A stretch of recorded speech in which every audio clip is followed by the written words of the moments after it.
Thumb impression यानी अंगूठा लगाने का सिलसिला पहली मर्तबा 1858 में शुरू हुआ। ब्रिटिश इंडिया के अंदर, जहां पर पाकिस्तान, इंडिया और बांग्लादेश ना बने थे, ये एक सब कंटिनेंट था और ब्रिटिशर्स यहां पर हुकूमत करते थे, तो वो लोग जो सिग्नेचर नहीं कर पाते थे, उनको फ्रॉड से बचाने के लिए जब कॉन्ट्रैक्ट्स किए जाते थे, तो सर विलियम हर्शेल ने पहली मर्तबा अंगूठा लगाने का सिलसिला शुरू किया।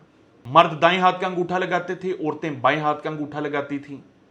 अंगूठे के लिए जो इंक इस्तेमाल की जाती थी वो ब्लू कलर की हुआ करती थी। ये ब्लू कलर की इंक क्यों हुआ करती थी? उसकी वजह यह है कि जो भी डॉक्यूमेंटेशन थी वो ब्लैक इंक के अंदर होती थी, तो उस ब्लैक इंक के ऊपर एक डिफरेंट कलर को इस्तेमाल किया जाता था और ये डिफरेंट कलर ब्लू कलर हुआ करता था। उसकी वजह यह है कि जो पेपर की क्वालिटी थी वो ग्रीनिश और ब्राउनिश कलर की थी, जिसके ऊपर सबसे अच्छा प्रिंट ब्लू इंक के अंदर आता था। रेड इंक के अंदर जब अंगूठा लगाया जाता था तो उसकी फोटोकॉपी अच्छी नहीं होती थी, यानी जीरोग्राफी अच्छी नहीं हो पाती थी। याद रहे कि 1872 के अंदर इंडियन एविडेंस एक्ट आया। इंडियन एविडेंस एक्ट वो कानून था कि किस चीज को एविडेंस हम मानेंगे और किसको एविडेंस नहीं मानेंगे। यही इंडियन एविडेंस एक्ट पाकिस्तान बनने के बाद 1984 के अंदर कानून शहादत ऑर्डर बन गया।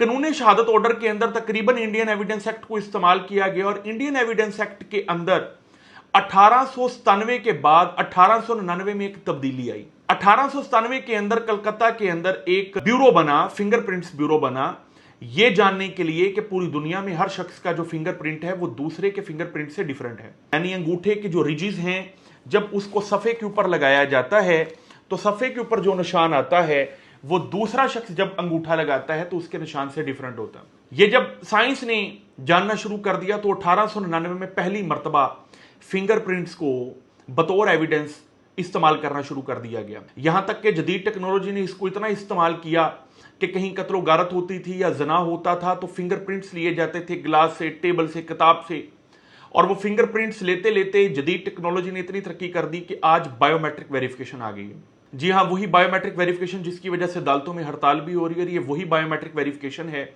कि जिसके चलते हुए कोई भी केस अगर किसी शख्स ने अदालत में लगाना है तो सबसे पहले वो अपनी बायोमेट्रिक वेरिफिकेशन करवाएगा। बायो मीन्स जानदार, मैट्रिक्स मीन्स मैट्रिक्स, मैथमेटिक्स, और ये वो फार्मूलाज हैं जो जानदार के अंगूठे का बायो ले लेते हैं, ये देखने के लिए कि इस शख्स का अंगूठा दूसरे से डिफरेंट है। यही बायोमेट्रिक वेरिफिकेशन आज के जदीद बैंकिंग सिस्टम में भी इस्तेमाल होती है और जदीद केस फाइलिंग के अंदर भी इस्तेमाल होती है कि कोई दीगर शख्स किसी के नाम का इस्तेमाल करके केस अदालत में फाइल ना कर दे। बायोमेट्रिक वेरिफिकेशन को लेकर मजीद भी तरक्की की जा रही है और इसका इस्तेमाल जदीद टेक्नोलॉजी में वहां किया जा रहा है जहां पर एक इंसान की सोच जा सकती है।